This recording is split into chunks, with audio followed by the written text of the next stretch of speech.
चाहिँ डेलको 3400 केसको मदरबोर्ड हो। यसको चाहिँ कस्टमरले अन्त नै देखाइसकेको छ अलरेडी।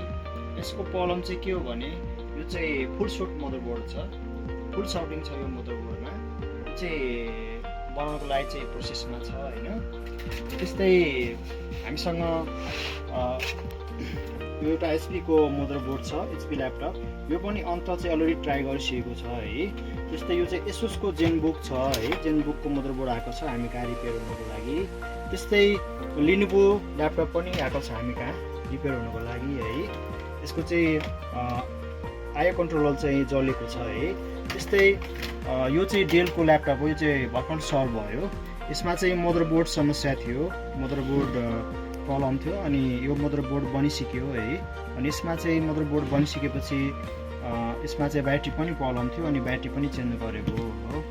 अनि यसरी नै तपाईँको पनि ल्यापटपमा यदि डेड छ, ल्यापटप अन भइरहेको छैन, मदरबोर्डमा समस्या छ भने तपाईँले चाहिँ हाम्रो स्टोरमा भिजिट गर्न सक्नुहुन्छ। हामीले चाहिँ डेड भएको मदरबोर्डहरू, अन नहुने ल्यापटपहरू, त्यस्तै ल्यापटपको सबै स्पेयर पार्टहरू चाहिँ हामीले होलसेलमा रिपेयर अनि सेल्स गर्छौँ।